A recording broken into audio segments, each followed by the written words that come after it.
I once met a man, let's call him Julian, at a dinner party. He dominated every conversation, always steering it back to himself.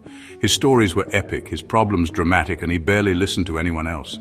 Julian wasn't interested in connecting, he just wanted an audience.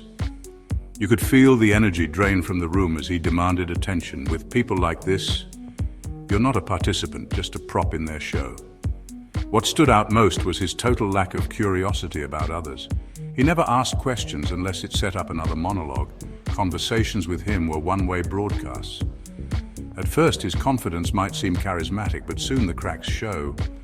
Subtle put-downs, impatience, and a sense that your worth depends on how much you admire him. Over time, you realize you're not relating to a person, but to an image he's built. That's the hallmark of narcissism, the relentless need to be the center of the universe. There's a big difference between healthy confidence and narcissism. Confident people celebrate their successes and can share the spotlight. Their self-worth comes from within. They don't need constant praise. Narcissists, however, have fragile egos and depend on external validation. They build a grandiose, hollow self-image that needs constant admiration to survive. Without attention, their sense of self collapses. That's why their behavior is so extreme. They're defending against deep insecurity.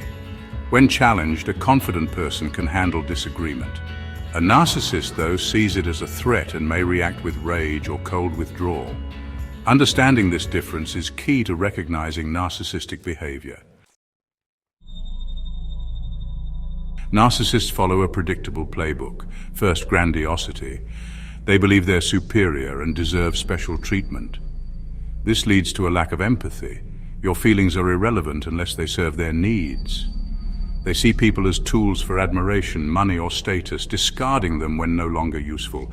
Their need for admiration is insatiable. They dominate conversations and surround themselves with admirers. Early on, they may love bomb you with praise, but later devalue and discard you if you stop feeding their ego.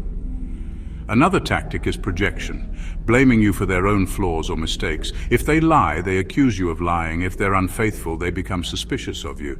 This blame shifting keeps them blameless and you off balance.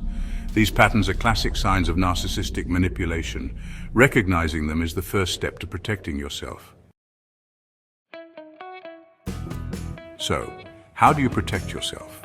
Set clear boundaries and enforce them. Don't tolerate disrespect. Don't engage in pointless arguments. Narcissists argue to win, not to understand. Give calm, brief responses and refuse to feed the drama. Adjust your expectations. Don't wait for empathy or real apologies. Focus on actions, not words. Behavior reveals true intentions. Seek support from friends, family, or a therapist who understands narcissism.